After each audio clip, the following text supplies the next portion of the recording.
The cold did not bother him. He simply wanted to be in a position to jump off the train at a moment's notice. With his hand on the gun and his coat pockets bulging, he braced himself for what he knew would be a long and difficult journey. He kept his eyes and ears open, wary of any potential attacks from the IWW riffraff hidden in the car. As he waited, time seemed to crawl by painfully slowly. However, before he knew it, the train came to a halt, and he leapt out as soon as it was safe to do so. He disappeared into the darkness, only to be stopped by a fence that blocked his path. He peered through the gloom and saw that he was on a road. He hurried down the road, putting as much distance between himself and the train as possible. As the first light of dawn began to break, he found a fence post to lean against and sat down to wait. He pondered whether or not he should keep the heavy rifle with him, knowing that it might attract unwanted attention once the sun came up. Despite the potential risks, he decided to keep the rifle with him. As he waited, the sun rose higher and higher in the sky, and he spotted a good-sized town not far off in the distance.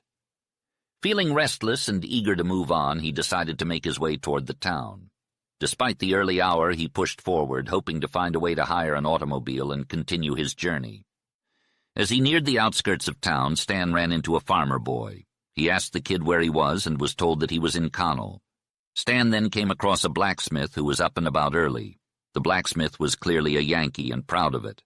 He had a car that he was willing to rent out as long as he was provided with good security. Stan managed to satisfy him on that front and then proceeded to ask how to get across the Copper River and into Golden Valley. He was told that the highway followed the railroad from that town to Calotus, where it crossed a big trunk-line railroad before turning south towards the river. After half an hour, during which time Stan was able to grab breakfast, the car was ready. It was a large, old car that had seen better days, but the owner assured Stan that it would take him where he wanted to go, and he need not be afraid to drive fast. With that knowledge, Stan set off. Before 10 o'clock, Stan had reached Kilo, which was far across the Copper River with the Blue Mountains in sight. From there, he had less confusing directions to follow. He had been lucky. He had passed the wreckage of the freight train he had ridden from Adrian. His car had been surrounded by rough men, and only quick thinking saved him from at least a delay. He had been hailed by more than one group of tramping IWW men, and he had passed camps and freight yards where idlers were congregated.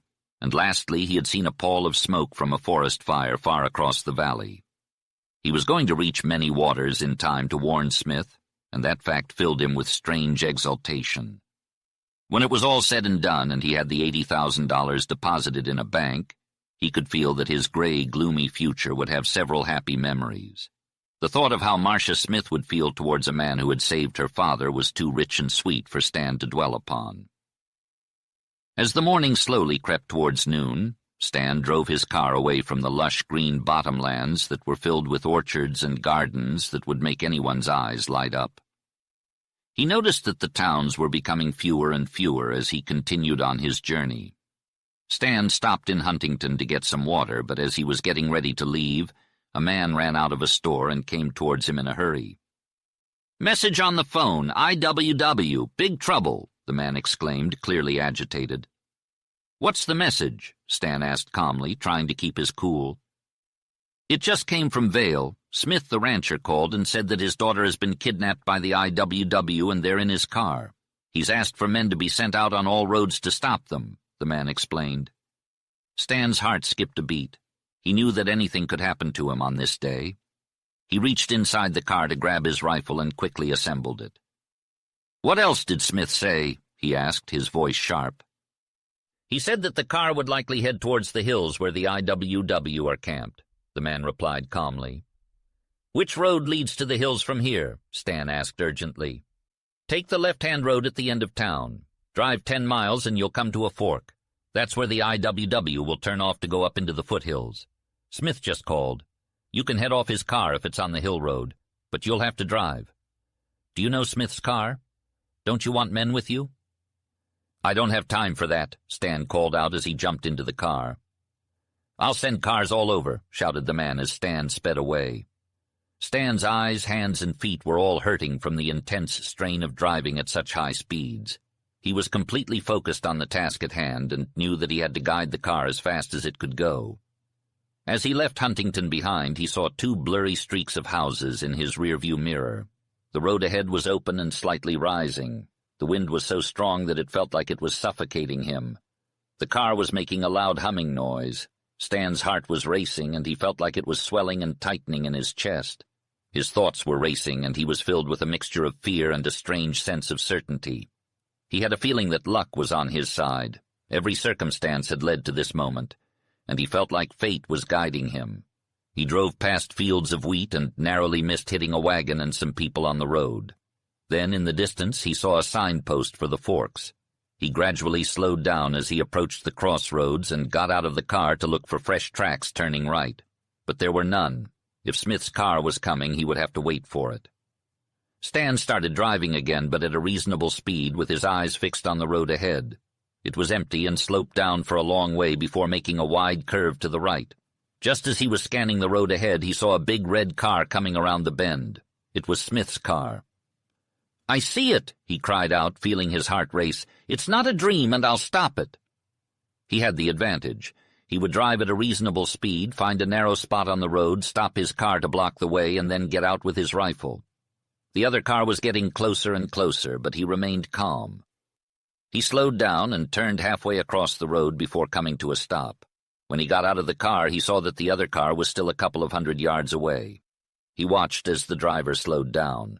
As the car approached, Stan couldn't make out how many people were inside until it was only 50 yards away. He raised his rifle and signaled for the driver to stop, but the car didn't slow down. A scream pierced the air, and Stan saw a white face and the driver's hand striking it. "Halt!" Stan yelled, but the driver hit the gas instead. The red car zoomed past Stan, and he recognized Johnson and Smith's daughter inside, looking terrified. Stan couldn't shoot for fear of hitting the girl, and Johnson took advantage of the narrow space, causing damage to Stan's car as he escaped. Stan fired a quick shot at Johnson's left hind wheel, but missed. His heart sank, but he tried again and hit the target, causing the car to skid into a bank not far away. Stan approached with his rifle, and Johnson stumbled out of the car. "Far enough, don't move," Stan ordered, pointing his weapon at Johnson. The man was pale and trembling, with a look of fear in his eyes. "Stan Arquette," cried a broken voice. Stan saw the girl open the car door and stagger out of sight. She reappeared around the car, bareheaded, disheveled, and with bleeding lips. She looked at Stan as if to make sure she was safe. "Miss Smith, if he's harmed you," Stan began, but the girl interrupted him. "Oh, don't kill him, he hasn't touched me," she said frantically. "But your lips are bleeding," Stan observed. "Are they?" she replied, putting a hand to her mouth. He struck me, that's nothing." "You saved me from God knows what," exclaimed Marcia, her face flushed with gratitude. "From who?" asked Stan. "He's a German secret agent for the IWW," replied Marcia, her cheeks turning white. "He plotted against my father's life. He knocked him off the car and dragged him. Then he drove the car away with me inside and hit me when I tried to escape." "If only I were a man!" Johnson's face twisted into a look of defeat and hatred as he responded with a passion that made his face drip with sweat. "You two-faced cat! You made love to me and fooled me!" "Shut up!" thundered Stan. "You German dog, I can't murder you because I'm American, but I'll beat you within an inch of your life." As Stan bent over to put down his rifle, Johnson tried to reach for a weapon, but Stan was too quick for him and knocked him over the front guard. Johnson howled as he scrambled up with a bloody mouth. Stan was on him again, swinging his arm with a powerful blow that knocked Johnson out cold.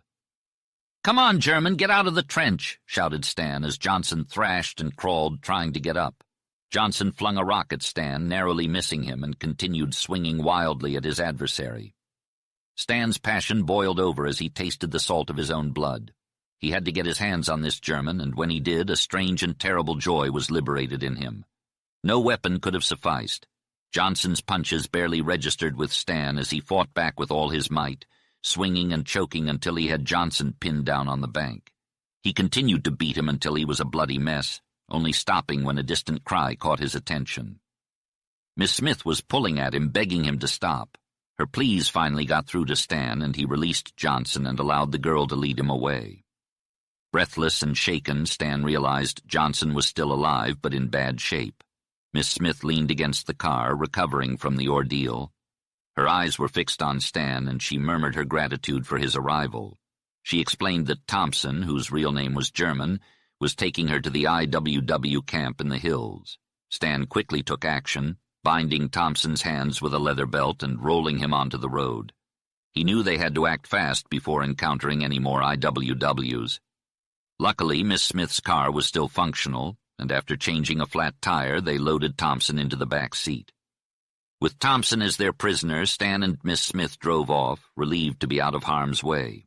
He carefully stowed away the rifle that had been a great help to him in the end. "Hop in, Miss Smith," he said, "and tell me where to take you." She got in next to him, making a face as she saw Thompson lying behind her. Stan started the car and drove slowly by the damaged vehicle. He knocked a wheel off. "I'll have to send someone to fix it," he said. "Oh, I thought it was all over when we crashed," said the girl. Stan felt a wave of relief wash over him. He could barely hold the steering wheel, and his mood turned ecstatic. "My father suspected Thompson," Marcia continued, "but he wanted to get some information out of him. I offered to charm Mr. Germany. I messed it up. He lied. I didn't flirt with him, but I did listen to his arrogant German love-making. I'm ashamed, all for nothing. But he lied." Her confession, both pitiful and funny, enhanced Stan's heroic mood. He realized that she wouldn't let him have a false impression of her, even for a moment. "It must have been hard," agreed Stan. "Did you find out anything useful?" "Not much," she replied. Then she touched his sleeve. "Your knuckles are all bloody." "So they are. I got that from punching our German friend." "Oh, how you beat him up," she exclaimed. "I had to watch. My anger was also boiling up. It wasn't very ladylike of me to enjoy the sight." "But you cried out and pulled me away," exclaimed Stan. "That's because I was afraid you'd kill him," she replied. For a moment Stan looked at her face. It was both flushed and pale, with the deep blue of her downcast eyes shadowed by her long lashes, incredibly lovely and sweet to Stan. He focused his gaze back to the road ahead, and Miss Smith felt a wave of gratitude and admiration towards him, as was only natural. However, she appeared different from the previous times he had seen her. Stan's heart was filled with emotions that he couldn't contain. "I could have killed him," he confessed. "I'm glad you stopped me. It felt like a dam had finally burst inside me. I've been holding everything in for too long. I've been unhappy for quite some time now." "I could see that." "What's been troubling you?" she inquired. "The war and what it's done to my father. We're not as close as we used to be. I despise everything German. I loved the farm, but my chance at a good life is gone. We have a lot of wheat debt, and the worry about the IWW is always there, among other things." Miss Smith placed a gentle hand on his sleeve, and Stan felt a jolt of electricity run through him. "I'm sorry to hear that, but maybe it's not all hopeless. You can come back after the war," she suggested. "I don't know if I want to come back," he admitted. "Things might be worse. Miss Smith, I need to tell you the truth. I fell in love with you the first time I saw you a year ago. I want you to know that, even though I'm going to France. It won't hurt you, and it'll be a comfort to me." He paused, taking a deep breath. Miss Smith remained silent, and he continued. "I fought against these feelings, but fate had other plans. When I saw you again, I knew there was no going back for me." He stopped talking, and she remained quiet too. Together they watched the dust clouds in the distance. "I've been bitter and moody," he confessed, "but the last 48 hours have changed me forever. I found out that my father had been tricked by the German agents of the IWW. I was able to save his reputation. I have the money he stole from us for the wheat we might never harvest, but if we do, I can pay off all our debts. Then I found out about a plan to ruin your father and kill him. I was heading to many waters. I can warn him. Lastly, I saved you." The young woman's hand fell away from his coat sleeve. A soft, muffled cry escaped her. It seemed like she was going to cry out of pity. "Miss Smith, I would rather you not pity me." "Mr. Arquette, I certainly do not pity you," she replied with an unexpected and strange tone. It was full and seemed to echo in his ears. "I know there never was and never could be any hope for me. "Oh, you know that," murmured the soft, strange voice. However, Stan couldn't believe his ears, and he had to hurry to end the confession that his foolishness and emotions had betrayed him into. He barely heard her words. "Yes, I told you why I wanted you to know, and now forget that. And when I'm gone, if you ever think of me, let it be about how much better it made me to have all this good luck to help your father and save you." The dust cloud from the road came from a line of cars speeding along. Stan saw them with relief. "Here come the cars on your trail," he called out. Your father will be in one of them." Stan opened the car door and stepped out. He couldn't help but feel important and proud. Smith, who came running between two cars that had stopped side by side, was without a coat or hat, covered in dust, pale, and with fiery eyes. "Mr. Smith, your daughter is safe and unharmed," Stan reassured him. "My girl," cried the father hoarsely as he hurried to where she leaned out of her seat. "All right, Dad," she cried as she hugged him. "He's only a little shaky yet," said Smith's daughter as they approached the car. Arquette was moved by the sight of the reunion and the emotions it stirred. Smith's thick neck turned red and his speech was unintelligible. His daughter let go of him and faced Stan. It seemed as though two bright blue stars were shining down on him. "Father, it's our friend from the Bend," she said. "He just happened to pass by." Smith's demeanor suddenly changed, and he smiled at Stan. "Howdy, Stan," he said, gripping his hand tightly. "What did you do to him?" Stan gestured towards the back of the car. Smith peered inside and then yanked Thompson out of the car. Thompson's face was bruised and bloody, a gruesome sight. Smith glared at him while the other men from the cars gathered around. Thompson's eyes darted around like a cornered rat. "Bill, put this guy in your car and take him to jail. I'm pressing charges against him," said the rancher. "Mr. Smith, I can save some time," interjected Stan. "I need to return a car I borrowed and also take care of my wheat. Can one of these men give me a ride back?" "Sure, but why don't you come home with us?" offered Smith. "I would love to, but I must get back home," replied Stan. "Can I speak with you privately for a moment?"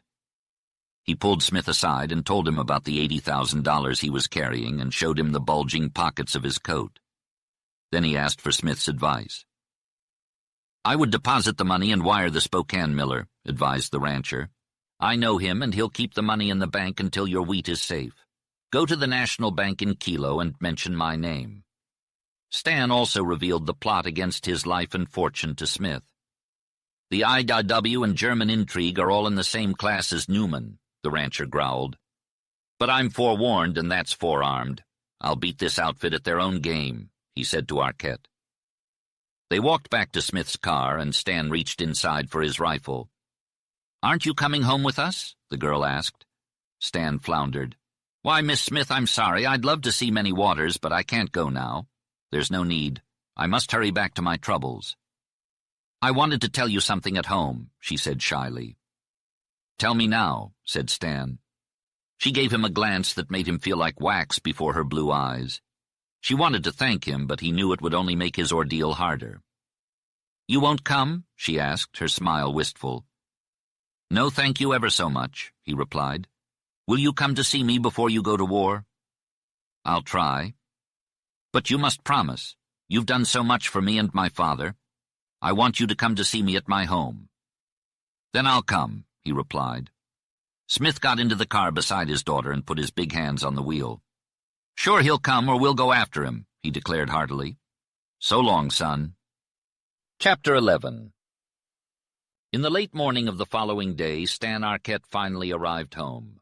A scorching harvest wind blew off the wheat fields, making him feel alive. He couldn't help but notice the change in the color of the blue stem area. The gold had turned into a rich, ripe brown. As he approached his house, he saw his father waiting for him. The old man looked haggard, with a gloomy face, unkempt hair, and hollow eyes. "Did you rob me?" his father asked, his voice hoarse with emotion. Stan knew that his confession would trigger his father's terrible fury, a mood to dread, but he also sensed the eager hope and fear in the old man's tone. "Yes," he replied, bracing himself for the worst. To his surprise, his father showed immense relief. He sank into his chair, his body relaxing from what must have been an intense strain. Stan noticed a weariness, a shadow etched into his father's gray-lined face that had never been there before. "What did you do with the money?" the old man asked. "I banked it in Kilo," replied Stan. "Then I wired your miller in Spokane, so you're safe if we can harvest the wheat." Old Arquette nodded thoughtfully. There had been a subtle change in him. Presently he asked Stan if men had been hired for the harvest. "No, I haven't seen any I would trust," replied Stan, and then he briefly outlined Smith's plan to ensure a quick and safe harvesting of the grain. Old Arquette objected to this on account of the expense. Stan argued with him and patiently tried to show him the imperative need of it.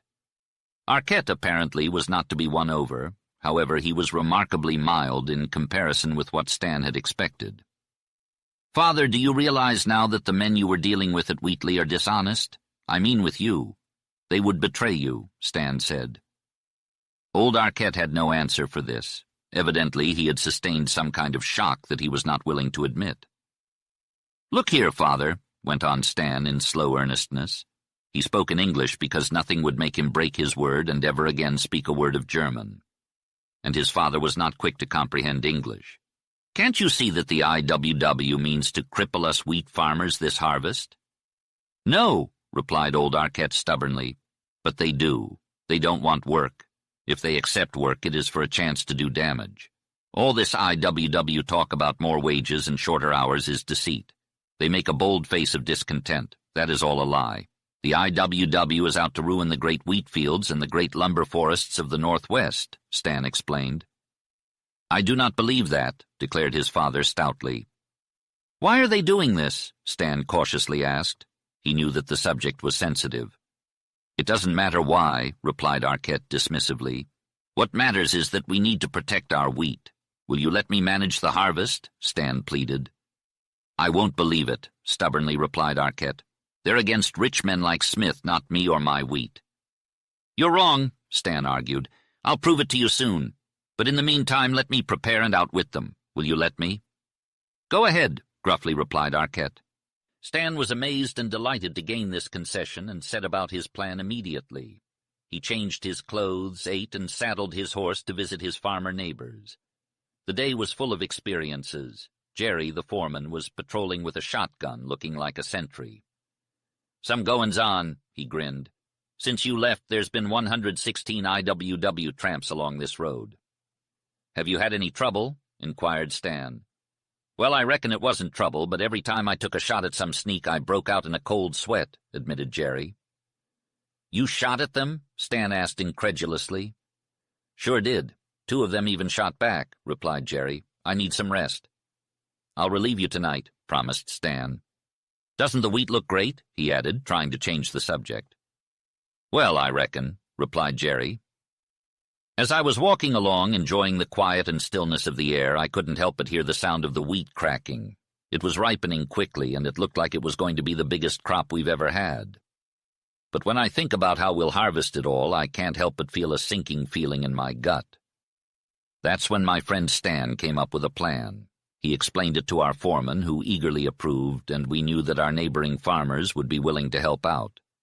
So Stan went to see his nearest neighbor, Olson, who was cutting a thin, barely ripe barley with a new McCormick harvester. Although he seemed pleased with the machine, he was quite upset about the grain prospects. He didn't even plan on cutting his wheat at all, claiming it was a lost cause. Olson's face was weathered and toughened by years of hard work and struggle against the harsh desert conditions. Stan could see the determination and hope that had kept him going through all the toil and pain. So Stan offered him $500 to help with the harvest and explained his plan. Olson was impressed by Smith's shrewd sense and praised the magnificent section of wheat that absolutely had to be saved. He promised Stan every horse and man on his farm, but he refused the money. Stan insisted that he take it, reminding him of the rush job that needed to be done and the cost of hiring all the men, horses, machines, and wagons necessary to harvest that section. Even after paying Smith, they'd still clear 20,000 or more. Olson finally relented, admitting that he needed the money badly enough. After chatting with Olson, Stan discovered that he was the only farmer in the area who didn't have any harvest-worthy grain. However, the amount of wheat was small and wouldn't require too much effort. Olson mentioned some farmers who wouldn't take kindly to Arquette's suggestion and warned Stan to avoid them. Nevertheless, the majority of the farmers would be on board, despite the large wage offered, because the issue appealed to the Bend farmers' pride. Olson was surprisingly well informed about the tactics of the IWW and predicted that they would cause trouble but would eventually be driven out of the country. He astutely observed that even farmers who sympathized with Germany would change their tune once they realized their wheat fields were being threatened by foreign influences and protected by the home government. Olson believed that the war would ultimately benefit the United States because they would emerge victorious and learn, suffer, and achieve much in the process. Stan left Olson with a lot to ponder. It was fascinating to see how different people had different perspectives. Olson had never become a naturalized citizen of the United States and had never been forced to do so.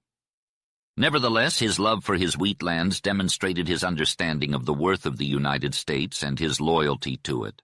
In fact, the two were inseparable. There were probably millions of pioneers, emigrants, and aliens all over the country who were like Olson and needed the fire of the crucible to mold them into a unity with Americans. It was from such people that Americans were born. Stan spent the whole day riding and eventually managed to enlist the help of 35 farmers to assist him in harvesting the now famous section of wheat. By the time he got home that night, he was exhausted, sore, and parched.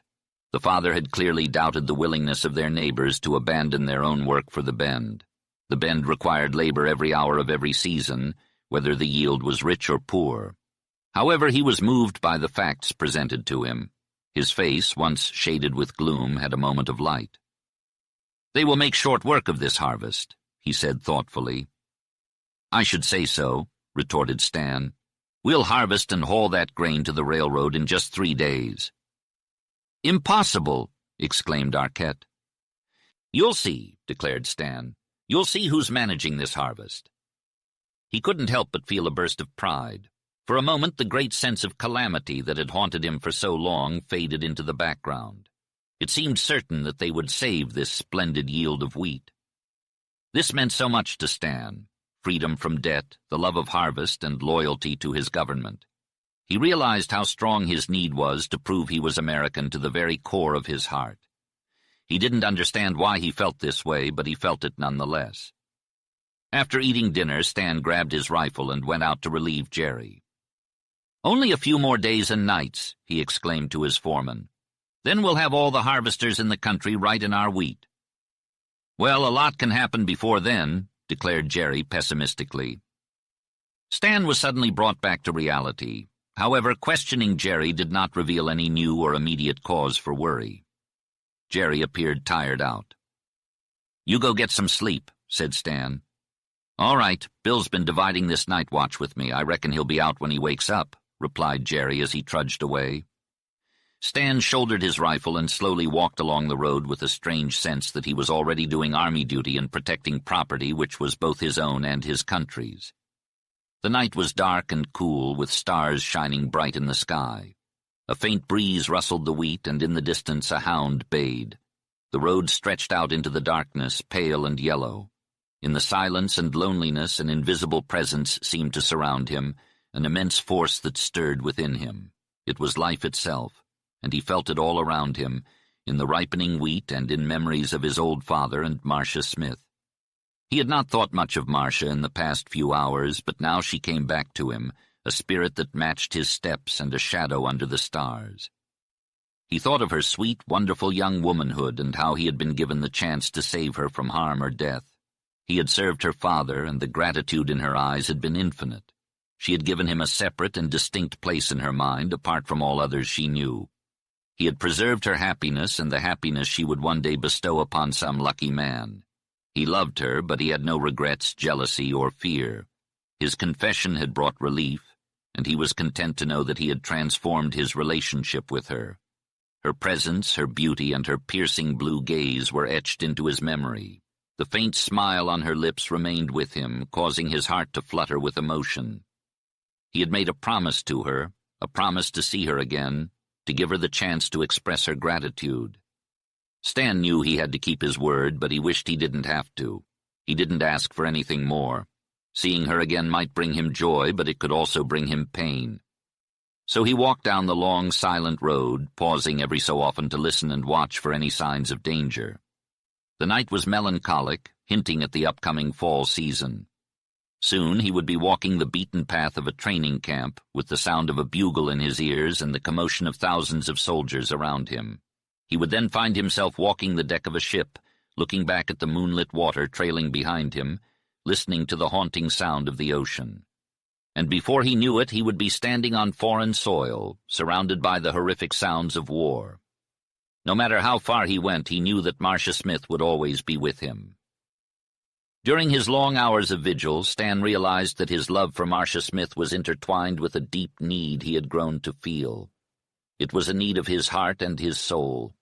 More than anything else, even more than the wildest dreams of an earthly paradise, he needed to prove to his blood and spirit that he was a true American. He had no doubt about his intelligence, his reason, or his choices.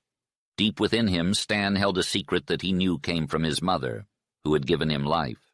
He was mostly hers, bound to her by every tie.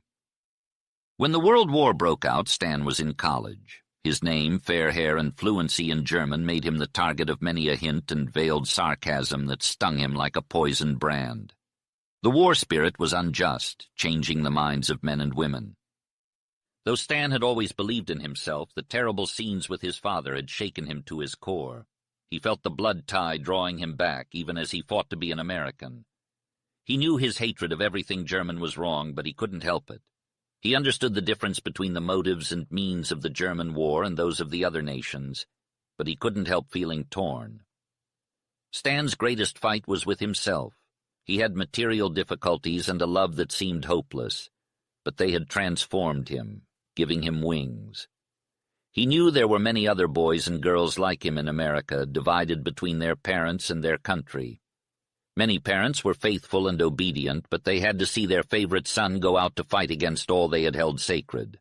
That was bad enough, but Stan had more to contend with. He had no illusions about a chastened German spirit or a clarified German mind. He knew his father too well. Nothing would change him except death. Stan felt an incalculable call to prove to himself that he was free. He had to spill his own blood or that of an enemy to do it. He wanted it to be his own vehicle, that was for sure. But even so, there was a haunting image that would not leave his mind. He could see a vast, desolate wasteland, created by man, where eerie, howling winds and deafening booms and cries echoed through the night. Smoke drifted through the sky, blocking out the stars, while bursts of fiery red lit up the darkness like a scene from hell. Suddenly, Stan stopped his slow walk along the road. He wasn't sure if he had heard anything, but his body trembled with anticipation. The night was late, the wind had died down, and the wheat fields were as still as a calm sea. Stan listened carefully, and he thought he could hear the faint roar of a car engine in the distance.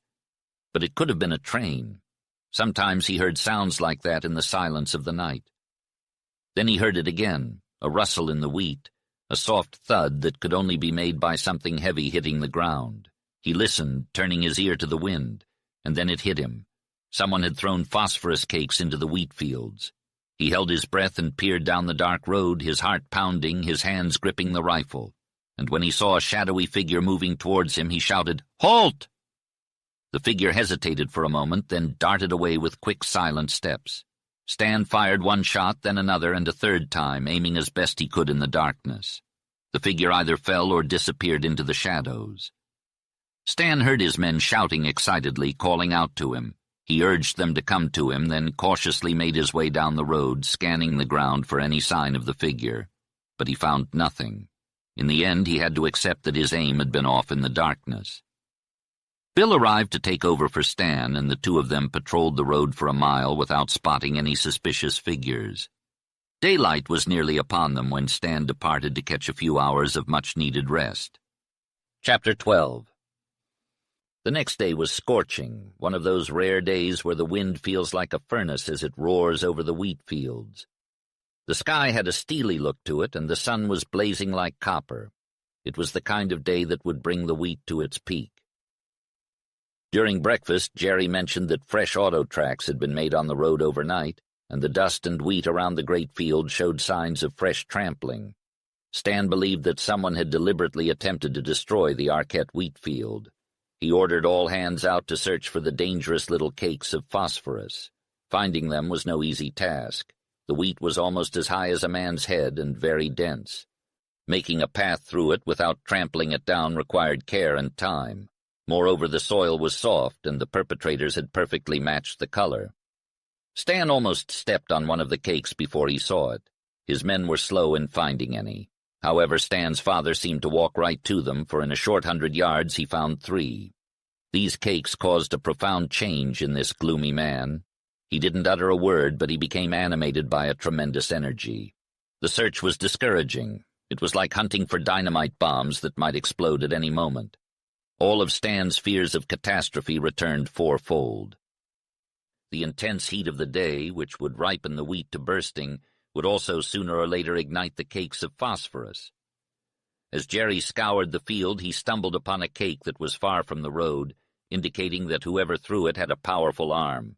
Jerry knew that it would be impossible to search the entire field thoroughly, and this realization almost caused him to lose hope. Despite this setback, he and the laborers continued to search the area frantically. Suddenly, Bill's excited shout caught Stan's attention, and he rushed to the edge of the field. Bill was sweating profusely and covered in dirt, but Stan could see that he was also pale with shock. With a trembling hand, Bill pointed to Olson's Hill, and Stan's heart sank when he saw a long yellow column rising from it. "Dust!" he exclaimed in horror. "Smoke!" replied Bill hoarsely. The worst had happened. Olson's wheat was on fire. Stan felt a deep sense of sadness wash over him as he watched the smoke grow thicker and darker. He couldn't help but think of all the people in the world who were starving, and how the destruction of the wheat would only make things worse. Tears welled up in his eyes, but they were quickly replaced by a growing rage. He ordered Bill to hitch up the big mower and bring anything they could find to fight the fire. As Bill ran off to gather supplies, Stan looked over at his father and saw him standing with his arms raised to the sky, his face twisted in agony. Jerry arrived on the scene shouting about the fire and blaming the IWW for the destruction. Despite the odds stacked against them, Stan and his team were determined to do everything in their power to stop the fire from spreading and save their own wheat. "Jerry, we're in deep trouble. The wind is blowing straight towards us," said Stan urgently. "Don't worry, we'll fight till we drop," replied Jerry. "Tell the men and Dad to keep searching for phosphorus cakes. Jerry, you keep watch on the high ground and yell if you see a fire. Wheat burns slow, so we can put out fires if we're quick." "There's no chance for us," yelled Jerry, his big red hands working in anger. "Don't give up, Jerry," said Stan fiercely. "We'll never know what we can do until we try. Keep searching." Jerry left, and old Arquette came towards Stan, but he didn't want to face his father at that moment. Instead, he dove into the wheat and scanned the ground for phosphorus cakes. He had long practice slipping through the wheat, and his passion gave him the eyes of a hunting hawk. He searched tirelessly, sweeping his arms wide to make a passage until he found a cake of phosphorus half buried in the soil. It was dry, hard, and hot from the sun or its own generating power. This inspired Stan to keep searching, and he continued to scour the wheat with relentless determination. After collecting 27 cakes of phosphorus from the wheat field, Stan had to take a break. The last few cakes were so hot that they burned his hands. He was drenched in sweat, and his skin felt like it was on fire. His eyes hurt, and his chest heaved as he caught his breath. After a few minutes of rest, he got up and made his way back along the road. As he approached the top of the hill, he saw something that made him gasp. Smoke was rising from the valley, and the sky was dark. Olson's Hill was shrouded in a cloud of smoke. Despite the lack of flames, the line of smoke seemed to be getting closer. "We're done for," he muttered bitterly, checking his watch. He was shocked to see that 3 hours had passed since he had given orders to the men. He rushed back to the house only to find the old servant wringing her hands and crying. Throwing the cakes of phosphorus into a watering trough, he grabbed a few biscuits from the kitchen and headed back to the fields, munching on them as he went. He hurried down a lane that bordered the wheat field. Half of it was fallow ground, while the other half was ripe barley, dry as kindling. Beyond that was a quarter section of blasted wheat in line with the burning fields. When he arrived, he saw that other men with horses and machines had already arrived. He recognized Olson and 2 other neighbors among them. Breathless and astounded, Olson ran up to old Arquette, who was sitting with his head bowed. Breaking into a hard smile, he exclaimed, "Hello! Fire's all over, wheat's burning like prairie grass. Them chips of phosphorus are sure from hell. We've come over to help." Gasping for air, Stan couldn't believe what he was hearing. "You did! You left your fields!" he exclaimed. "Sure, they're not much to leave, and we're going to save this section of yours or bust trying. I sent my son in his car all over to hurry men here with horses, machines, wagons," replied Olson. Overwhelmed, Stan could only wring Olson's hand. Here was an answer to one of his brooding, gloomy queries. Something would be gained even if the wheat was lost. Stan had scarcely any hope left. Panting hoarsely, Stan asked, "What's to be done?" "If we have time, we'll mow a line all around your wheat," replied Olson. "Reckon we won't have time," interposed Jerry, pointing to a smoke far down in the corner of the stunted wheat. "They'll break out all over," said Olson, waving a couple of his men away. One had a scythe and the other a long pole with a wet burlap bag tied on one end. They hurried toward the little cloud of smoke. "I found a lot of cakes over along the road," declared Stan, with a grim surety that he had done well. "They've surrounded your wheat," returned Olson. "But if enough men get here, we'll save the whole section. Lucky you've got 2 wells in that water tank. We'll need all the water we can get. Keep a man pumping. Fetch all the bags, brooms, and scythes. I'll post lookouts along this lane to watch for fires breaking out in the big field." "We gotta run, cut, and beat them out when they come," said Jerry, looking out at the thin clouds of smoke blowing across the fields. The wind was heavy with the smell of burning wheat, but to Stan it smelled like fresh bread baking. "What if we start harvesting? The wheat's ripe," Jerry suggested. But Olson cautioned against risking any combines until they were sure the danger had passed. "Look, our neighbors are coming down the road. We're going to beat the IWW," he said. Stan sprang into action, dragging Jerry back to the barns, where they hitched a team to a heavy wagon and loaded it with whatever they could find to fight the fire. They filled a barrel with water and set off, leaving Jerry to drive while Stan rushed back to the fields. More men had arrived, and fire had broken out in the stunted wheat and barley. Stan's father was working hard, directing the men while the sky grew thick with yellow smoke. The air was hot and oppressive, and the light of day was dimming. As Stan looked out over the fields, he saw a line of fire creeping over the hill on the Arquette land. The owner, Gremniger, had abandoned his own fields and was cutting a path through the barley with a mower, while men stacked the sheaves behind him. The danger was growing, but the men worked tirelessly to beat back the flames and protect their land. It was a race against time, but they were determined to come out on top. Mounted on the seat of one of the combine threshers, Stan scanned the area with a quick and anxious glance, his eyes lingering on the magnificent sweep of golden wheat. The wheat swayed in waves before the wind, and its silken rustle, heard above the chaos of shouting men, was like a voice whispering to Stan.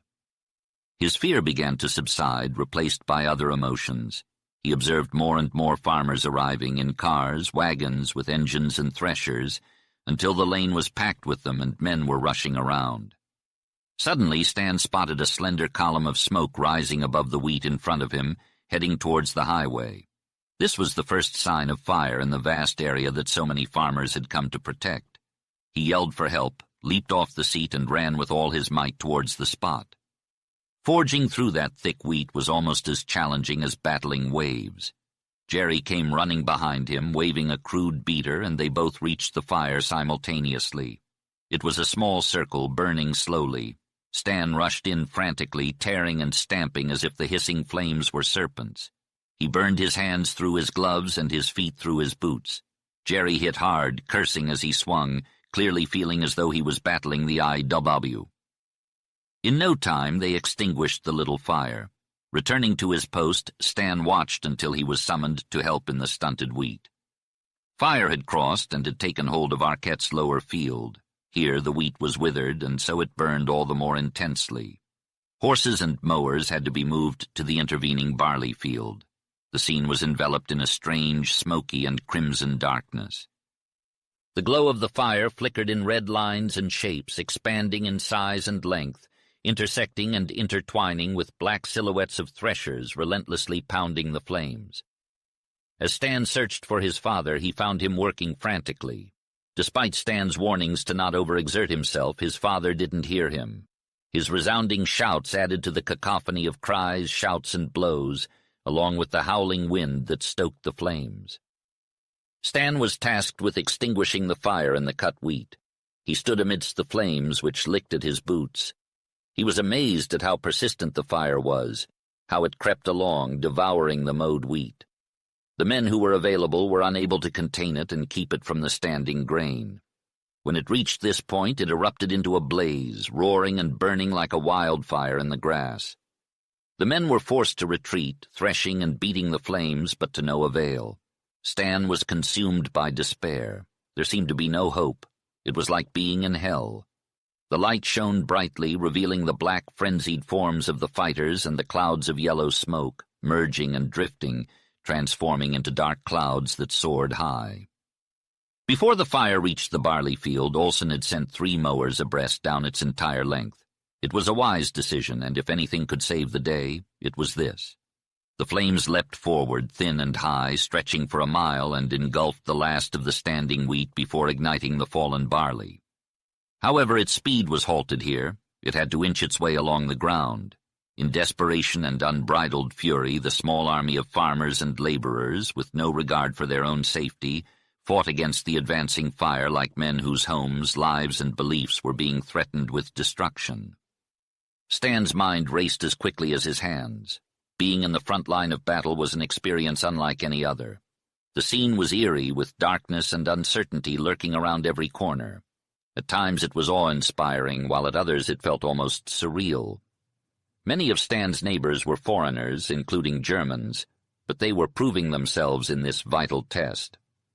They hadn't shown much interest in the Arquettes before, but their love of wheat and loyalty to the government that needed it had brought them together.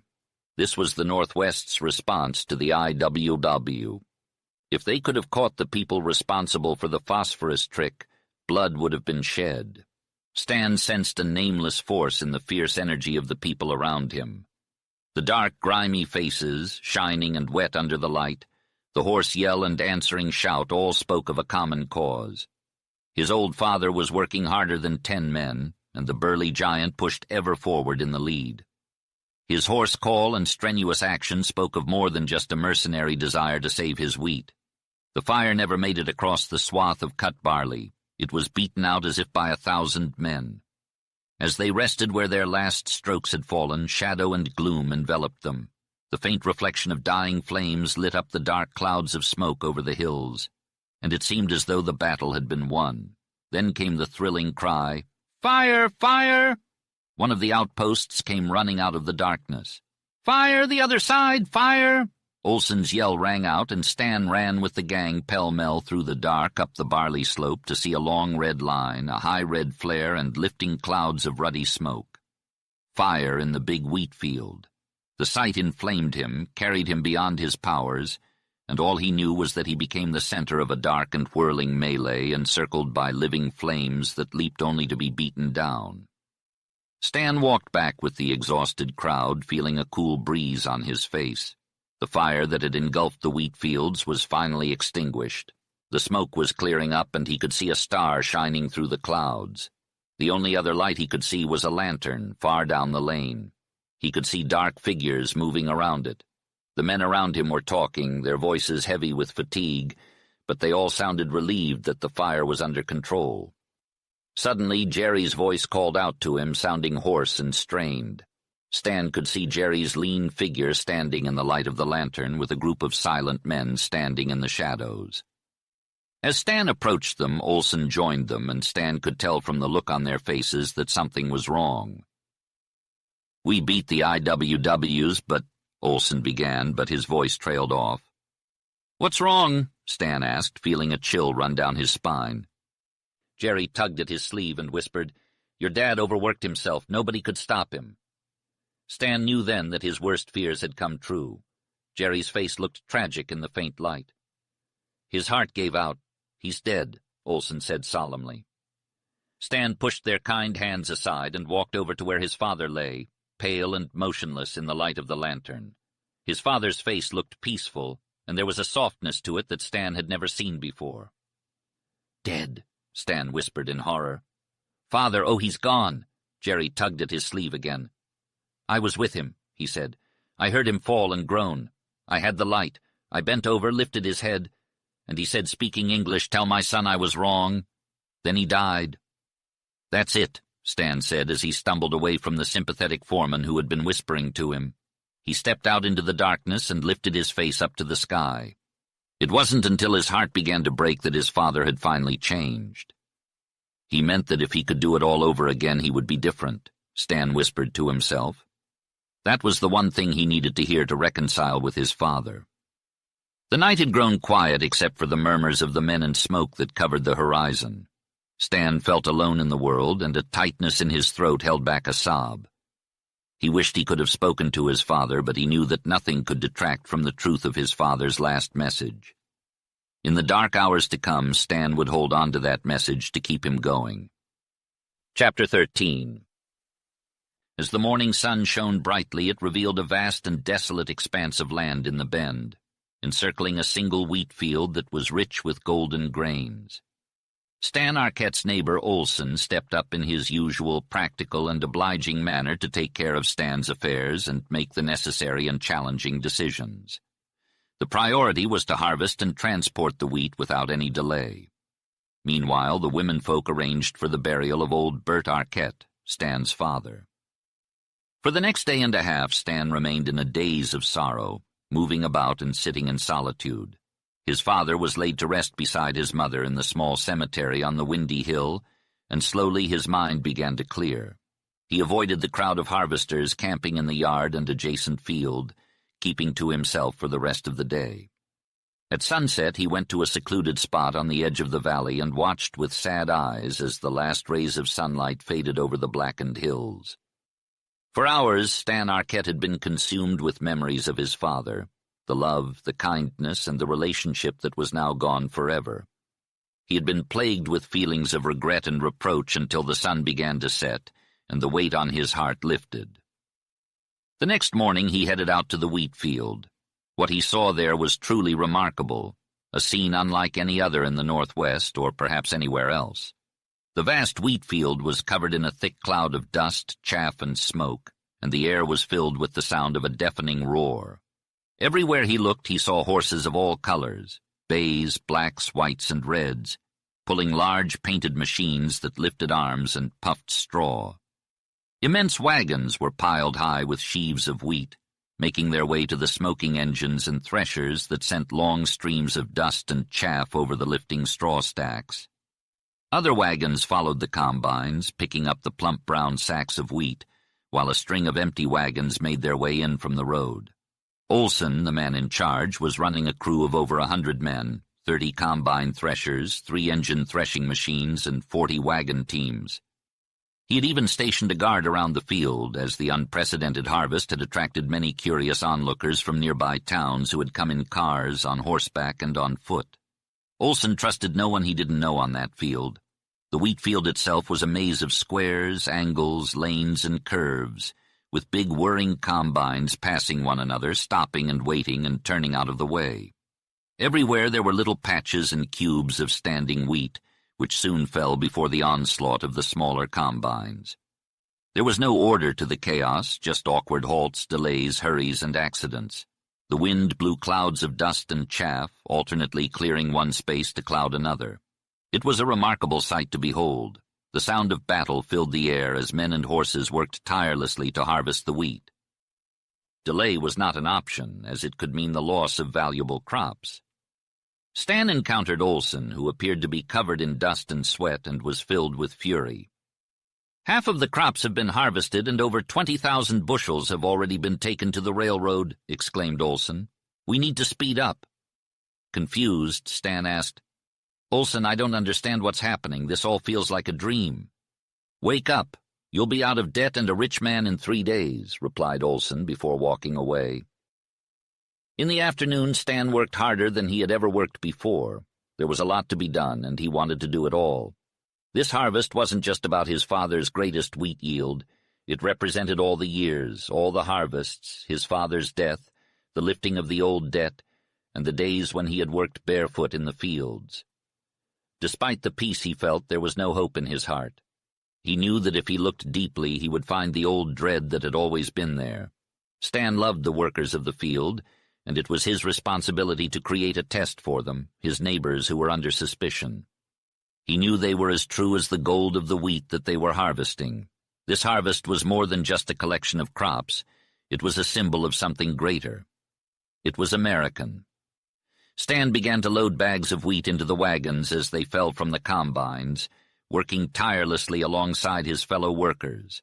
The roar of the battle continued as they fought to bring in the harvest before it was too late. With his brawny arms, a full bag containing 2 bushels was like a mere trinket to Stan. He effortlessly lifted and tossed the bags into the waiting wagon. They were scattered all over the stubble field, appearing out of nowhere in the wake of the machines. Occasionally they rolled off the platforms, requiring Stan's hard and heavy toil for an hour. But this was not enough to satiate his immense desire to make the entire harvest his own. Stan progressed from pitching wheat sheaves to driving wagons. Eventually he climbed up onto one of the giant combines, where he drove 24 horses. His aim with the little stones he threw at lagging horses was unmatched by any other driver. As a young boy, he had begged to try his hand and had instantly fallen in love with the shifty cloud of fragrant chaff, the rhythmic tramping of hooves, and the roaring whir of the great complicated machine. He found it fascinating to watch the wide swath of nodding wheat tremble and sway and fall, sliding up into the grinding maw and emerging as straw, dust, and chaff, with a slender stream of gold filling the bags. On this particular day, Stan was seized by the unknown. A far-off instinct of the future drove him, setting his spiritual need and making him register with his senses all that was beautiful, good, and heroic in the scene before him. Strangely, thoughts of Marcia Smith would occasionally enter his mind, causing sudden havoc. These thoughts tended to slow him down, causing him to tremble and thrill with the realization that every hour brought him closer to a meeting he could not avoid. Whenever this memory resurfaced, Stan had to leave his current task and rush to another. As the late afternoon sun began to dip below the horizon, Stan found himself lost in the task of feeding sheaves of wheat into the steam thresher. Standing high up on a platform, he pitched the sheaves from the wagons onto the sliding track of the massive, clattering machine. The thresher was connected to an engine that stood 50 yards away, and the sound of the machinery was deafening. Stan's arms were like steel. He worked tirelessly, watching as the chaff and straw spewed out of the thresher and formed a towering stack. As he worked, the physical effort and surroundings began to transform into something spiritual within him. He forgot about everything else and simply focused on the task at hand. It wasn't until he saw Olson walking over from across the field that he realized the end of the harvest was near. It came as a surprise. He had been so absorbed in his work that he hadn't realized the hours of the harvest were numbered. Olson was smiling as he approached, his face caked in dust. He had an air of relaxation and finality about him and a subtle pride. "We're through," he said. "She tallies 38,741 bushels. It's too bad the old man couldn't live to hear that." Stan shook Olson's hand, feeling a sense of relief wash over him. "I reckon you ought to take that a little cheerfuler," Olson said. "But, well, it's been a hard time. The men are leaving now. In 2 hours the last wagons will unload at the railroad. The wheat will all be in the warehouse, and our worries ended." "I hope so," Stan replied, still lost in his own thoughts. The end of the harvest had come, and he couldn't help but feel a sense of loss. But he knew that it was time to move on, to prepare for the next season of work on the farm. He was overwhelmed with a strong desire to express his gratitude to Olson, but the words just wouldn't come out. "I don't even know how to thank you," he said, feeling a bit embarrassed. "All my life." "We beat the IWW," the farmer interrupted cheerfully. "And now what are you going to do, Arquette?" "Well, I'll hurry to Kilo, get my money, send you a check for yourself and your men, pay off the debt to Smith, and then—" But Stan didn't finish his sentence. "It's turned out well," Olson said, pleased with the outcome. He shook hands with Stan once more and walked back to his horses. Soon the wide, sloping field was empty except for the large straw stacks. The procession of wagons filled with brown bags lumbered down the road, and a strange silence settled over the farm. The wheat was gone. That waving expanse of gold had been harvested and taken away. The neighbors had left, bidding farewell to Stan with hearty handshakes and well-wishes. Stan's heart was full. It was evening, and Stan had finished his supper. He had already packed a few things to take with him the next day. He went outside to the front of the house, where the stars were twinkling and the insects were humming in the fields. He missed the soft rustling of the wheat. Now he could sit in the quiet darkness and think about Marcia Smith and their upcoming reunion. He felt a sense of happiness that he wasn't used to. Without deserving anything, he had asked fate for a lot, and it had given him everything. Everything had turned out well, and he realized just how deep his despair had been. He had been weak, selfish, and wrong. There was something guiding the events of his life, He needed to teach himself to be strong and in control so that when he saw Marcia Smith again, he could be a man of pride and restraint. He couldn't leave her with the burden of his unsolicited love, and he didn't want her to feel guilty for not returning his feelings. He had been honest with her so far, and he needed to bid her goodbye without causing her any sorrow. Once he was away from her, he could give in to his passion and imagine kissing her red lips. Suddenly, a husky shout interrupted his thoughts. It was his name being called from the rear of the house. He rushed to the kitchen to find Jerry, his face pale and quivering, pointing towards the back of the house. Filled with dread, Stan ran outside and saw a glow in the sky above the barns. He ran to get a better view of the valley, hoping it wasn't too late to save whatever was burning. As soon as he caught sight of it, he froze in his tracks. The valley was bathed in a yellow glow. He couldn't believe his eyes. With all the wheat fields burned, what could possibly be causing such a huge blaze? The center of the light was low down on the valley floor. Suddenly an enormous flame shot up, illuminating massive columns of smoke that spiraled upwards. The big warehouse and lines of freight cars at the railroad station, which were 8 miles away, were now visible in the light. "Holy crap!" exclaimed Stan. "The warehouse where my wheat is stored is on fire." The terrible truth was unmistakable. Stan could hear the roar of the flames. He was so stunned that he could hardly see or comprehend what was happening. For miles around, the valley was as bright as day. The scene was both beautiful and horrifying. The red heart of the fire was so sinister and eerie. The black towering clouds of smoke were both otherworldly and awe-inspiring. He watched as the freight cars were consumed by the raging inferno. He stood there transfixed for what seemed like an eternity. He saw the fire change rapidly and destructively. Only then did Stan Arquette fully realize the extent of the disaster. "All of Olson's hard work and the sacrifices of the farmers and my father's death all for nothing," whispered Stan. "Those fiends just waited for the warehouse and the cars to catch fire." The catastrophe had struck. The wheat was burning. He was ruined. His land would have to be sold to Smith. Stan's thoughts first turned to the brave farmers who had sacrificed their own crops to save his. He could never repay them for their kindness and generosity. Then he was consumed by a terrible heat that seemed to spread from the burning warehouse to his entire body and soul. As predicted, this monstrous act was the work of the IWW. Behind them was Stone, and perhaps behind him was the insatiable greed of the German war machine. The weight of Stan's loss had become all too real and overwhelming. It left him trembling and gasping for air, unable to comprehend the depth of his sorrow. He wrung his hands and beat his chest, trying to make sense of the chaos within. What was this great loss that had left him so broken? He couldn't quite put his finger on it. It was a feeling as vast as the terror and loneliness that took hold in the darkest of nights. It wasn't the loss of his farmer neighbors, who had always been there for him in times of trouble. It wasn't the loss of his father, nor the wheat, nor the land, nor even his future. No, it was something much deeper, something that had taken hold of his soul and refused to let go. He had felt a terrible and incomprehensible need to kill something intangible within himself, and he had set out to do just that. But now that need had shifted, and a baser instinct had taken over. If there was even a drop of German blood in him, it felt like it was poisoning his very being.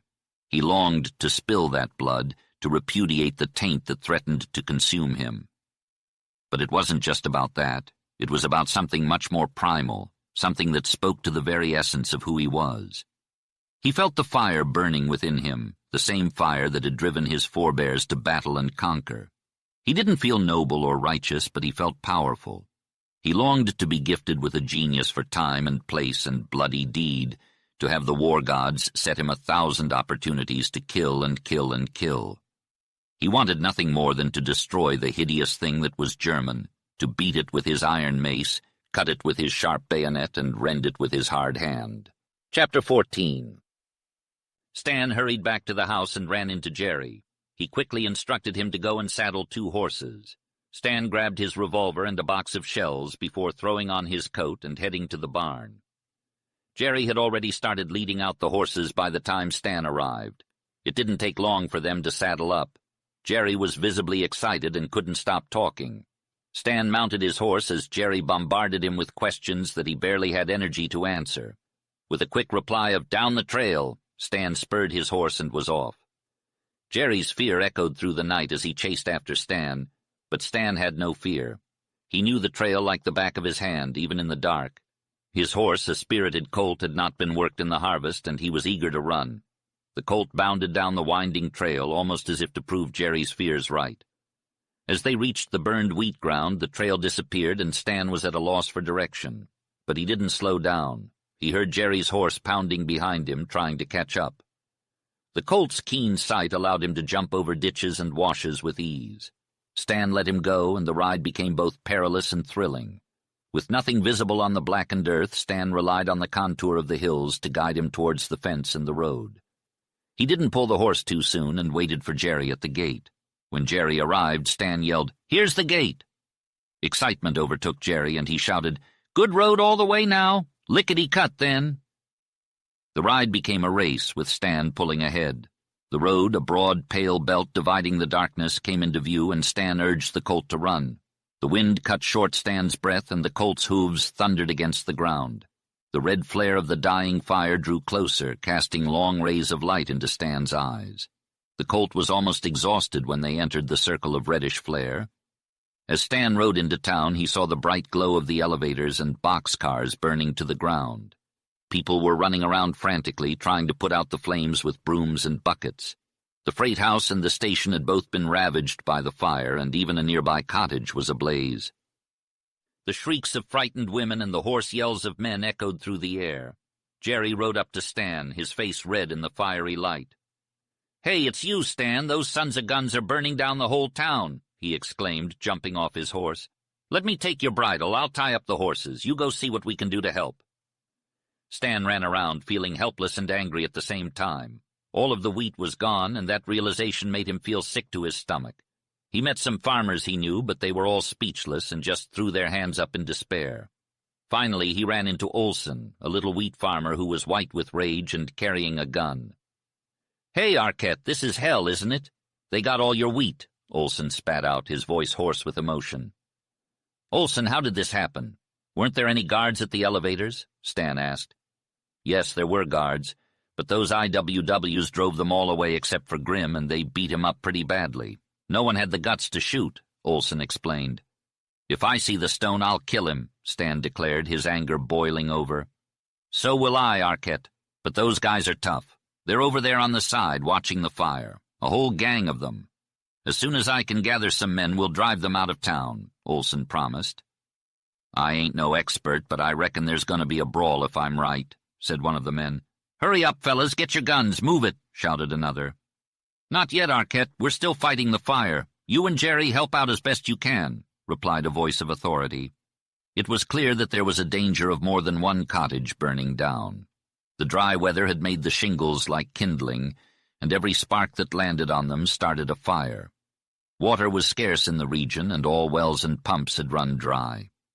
Luckily, most of the roofs were made of galvanized iron. Beating out the flames with brooms wasn't enough. When it seemed like the nearest cottage was sure to go up in flames, Stan had an idea. He led a group of men with buckets to the railroad water tank below the station, and they soon drowned out the smoldering fires. Meanwhile, the blazes from the boxcars died out, leaving only a dull glow from the red heap that had once been the elevators. However, this provided enough light for anyone to be seen a few yards away. Sparks stopped falling, and there was no longer any risk of danger. Olson went around to every man, telling those who weren't armed to go home and get their guns. Half an hour later, a group of farmers, villagers, and a few railroaders had gathered, listening to Olson's pale face and dogged voice. "Men, there's only a few of us, and there might be hundreds in that IWW gang, but we've got to drive them off," he said. "We don't know what they'll do if we let them stick around. They know we're outnumbered. We've got to shoot to scare them off." Stan backed Olson up in a loud voice. "They've threatened your homes," he said. "My wheat's been burned, ruined by them. They killed my father. These are the cold, hard facts," spoke a man to the crowd. "We can't wait for the law or militia. We have to take action against this IWW invasion. They're exploiting the war situation, and they have the support of German agents. It's a matter of our property. We have to fight." The crowd responded with determination, armed with small weapons and some with shotguns or rifles. "Follow me, men," called Olson. "I'll do the talking. And if I say shoot, you shoot." They had to make their way around a long line of boxcars in the darkness, with Olson leading the way and Stan following closely behind. The men spoke in hushed tones and whispers. As they came around the corner, they saw a large group of men with red faces, illuminated by the embers of the burned elevators. The IWW did not see Olson's men. "Wait," whispered Olson. "We don't want to fight here. We have nowhere to take cover. Let's move to the left and come up behind those freight cars on the switches. That'll give us cover, and we'll have the IWW in the light." They moved to the left, staying in the shadows, and climbed between several lines of empty freight cars until they were behind the IWW. Olson led them to within 50 yards of the group and was stopped by an attentive member of the gang who was sitting on top of a flat car. The man's yell silenced the crude talk and laughter of the gang. "What's that?" shouted a commanding voice. Stan recognized the voice and felt a surge of anger. "Here come a bunch of farmers with guns," yelled the man from the flat car. Olson and his group of men stopped near a row of boxcars, likely planning to use them as cover if a fight broke out. He shouted out, "Hey, you IWWs!" But there was no immediate response. A voice then spoke up, denying the presence of any industrial workers of the World members. Stan recognized the voice as belonging to Stone, which filled him with anger. Olson demanded to know who they were, and the response came that they were simply tramps watching the fire. Accusations were thrown back and forth, with Stan warning Stone to leave or risk being killed. The tension was palpable, and then a shot rang out, hitting someone nearby. Olson ordered his men to spread out and shoot to kill. The group scattered, with Stan hiding under a boxcar and observing Stone's gang in the distance. He took aim at the sentry, but knew it would be a difficult shot given the distance and his limited skill with a revolver. As fate would have it, when he pulled the trigger, the sentry let out a loud scream of terror and pain and tumbled off the car onto the ground. Flopping and crawling like a crippled chicken, he disappeared from sight. Stan's shot was like a signal for Olson's men. 4 or 5 shotguns boomed at once, followed by the sound of small arms being discharged. Pandemonium broke loose in Stone's gang. There was no doubt about the effectiveness of the shotguns. A mixture of strange, sharp, enraged, and anguished cries erupted into the air, signaling a wild stampede. In a matter of seconds, the spot where the IWW had gathered was empty, and there were fleeing figures everywhere, some fast, others slow. As far as Stan could tell, nobody had been fatally injured. However, many had been hurt, and that fact boded well for Olson's troops. Suddenly, a shot rang out from some hidden enemy. It hit the wood of the car above Stan, thudding into it. Someone on his side returned fire, and a heavy bullet whined away into the darkness after striking iron. Flashes appeared here and there, accompanied by the sound of lead whistling through the air. A fire broke out from behind, under, and on top of cars, demonstrating how well-equipped these so-called laborers were. Their volley drowned out the sporadic firing of Olson's squad. Stan began to wish he had one of the shotguns. It was this type of weapon that saved Olson's followers. There was a 1 in 100 chance of hitting an IWW with a single bullet, whereas a shotgun, if aimed properly, usually produced results. Stan stopped wasting his cartridges. Someone had been injured behind his car, and he crawled out to investigate. A villager named Schmidt had been shot in the leg, not seriously, but enough to disable him. He had been using a double-barreled breech-loading shotgun, and he wore a vest with rows of shells in the pockets across the front. Stan borrowed a gun and ammunition, and with these he hurried back to his hiding spot, feeling confident in his abilities. The thought of Stone made him angry, and the excitement of battle only fueled his rage. With the heavy fowling piece loaded, Stan peered out from behind his hiding spot, watching keenly for any signs of movement from the IWW. The group had begun to shift their positions and spread out, indicating that they were planning to surround Olson's band. It was remarkable to see the confidence and deadly intent of this group of tramp labor agitators. In previous years, a group of IWW men would not have worried a rancher, but now they acted as if they had the Great War behind them. Stan crawled out of his hiding spot and cautiously made his way from car to car, searching for Olson. Finally, he found the rancher in the company of several men, peering out from behind a car. One of the men was sitting down, trying to wrap something around his foot. "Olson, they're spreading out to surround us," whispered Stan. "That's what Bill just said," replied Olson nervously. If this keeps up, we'll be in a tight spot. What should we do, Arquette? We can't break and run. That would be the worst thing to do, said Stan. They'd burn the village. Tell our men to save their shells. If only I could get some shots at a group of them together with this big shotgun. We've been watching that car, the half-sized one there next to the high boxcar, whispered Olson. It's full of them. Sometimes we see a dozen shots come from it all at once. Olson, I have an idea, returned Stan excitedly. You guys keep shooting to attract their attention. I'm going to sneak down there, hop on top of a boxcar, and take some of their loot, said Stan confidently. That's risky, Stan, replied Olson with hesitation. But if you can get a few good shots off, maybe you can scare them off. I'm going to give it a shot, Stan rejoined, and quickly made his way back towards the shadows. The light had increased since the attack began, making it harder for him to remain unnoticed. As he crossed an open space, a bullet whizzed by him, followed by another that struck the gravel ahead. These were not random shots. Someone was aiming at him. It was a strange and infuriating experience for the young wheat farmer who had assumed great responsibilities in raising wheat in the great Northwest. He had to run, which made him even more furious. Another bullet hummed by him before he gained shelter behind the farthest line of freight cars. From there he watched the firing, which appeared to be all behind him. This encouraged him to steal along to the end of the line of cars and around to the isolated car that was on fire. He found the high derrick by which he had marked the boxcar he intended to climb and made his way to it with little risk. He crouched low, almost on hands and knees, and finally gained the long shadow of a shed between the tracks. Then he ran past the derrick to the dark side of the car. There he could plainly see the revolver flashes and hear the thud and spang of their bullets striking. Taking a deep breath, Stan ascended the iron ladder on the dark side of the car. He felt the same rush of excitement that he experienced when he was crawling to get a shot at wild geese, but this was much more thrilling. He was aware of the danger involved in his mission. He lay flat and inched forward slowly, expecting to be discovered at any moment. Olson had called more of his men to his side, and they were shooting relentlessly. Stan could hear the sound of continuous gunfire from the car that he was risking so much to shoot at. Finally, he was within a yard of the end of the car where he needed to be. He rested for a moment, laboring for breath, sweating profusely and feeling the thrill of adrenaline.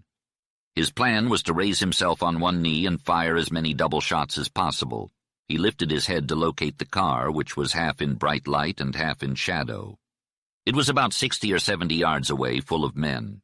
He dropped his head, disappointed that the car was so far away. With his fine shot, he couldn't seriously injure any of the IWW contingent, but he was determined to inflict fear and hurt. In his quick glance, he saw flashes of their guns, many red faces and dark, huddled forms. Stan took 4 shells and set them end up on the roof of the car close to him. Then, cocking the gun, he cautiously raised himself to one knee. He discharged both barrels at once, causing a loud boom and a terrified outburst of yells. Swiftly, he broke the gun, reloaded, and fired as before, and then again. The last 2 shots were fired at the men piling frantically over the side of the car, yelling with fear. Stan could hear the sound of small shot raining down on him. He knew it was the IWW gang running towards him, and he quickly reloaded his old shotgun. Men were joining the gang from all directions, and Stan knew he had to act fast. With his shotgun, he was able to rout the IWW, bringing relief to Olson's men. However, it didn't bring satisfaction to Stan for the burning of his wheat or the loss of his father. "Come on, Olson," Stan yelled. "They're a bunch of cowards." Filled with wild eagerness, Stan leaped off the car and ran towards the IWU. The gang was slow and ran like stiff-legged tramps. Some of them were even limping. Stan was fast on his feet, and he quickly gained on them. When he was within range, he halted and fired 2 barrels, causing a howl to follow the report. Some of the IWW members fell, but they were dragged up and on by their companions. Stan reloaded his shotgun and continued to chase after the IWW. He ran until he was within range, stopped, and shot again. He repeated this process until the gang got away from the circle of light. The IWW members broke up, running in different directions and hiding behind sheds, cars, and piles of lumber. Stan halted when he realized he had no more ammunition. He had been panting and running for so long that he had snapped an empty gun at men who were too tired, furious, or desperate to run any further. Suddenly he heard a low, hard voice shout, He's out of shells!" It made Stan leap in surprise. As the dark figures rushed towards him, Stan welcomed the challenge. With his gun in hand, he prepared to strike down the first opponent who came near him. But before he could make a move, someone jumped on him from behind, causing him to fall to his knees. Quickly rising to his feet, he used the butt of his gun to strike his attacker, who fell to the ground in defeat. Stan tried to reach for his revolver, but it was impossible as strong arms wrapped around him. After wrestling free, he was suddenly attacked by a group of men who all rushed towards him at once. Though he fell to the ground, he used his powerful strength to throw them off and rise back up like a cat ready to fight. With fists like a blacksmith's, he knocked down one attacker after another. He then noticed a man who seemed familiar, perhaps Stone, who was urging on the others from a distance. Stan lunged towards him, determined to get his hands on him. But in his fury, he forgot about Stone's comrades and was quickly rendered powerless by their combined attack. A blow to his head stunned him, and everything went dark. Chapter 15.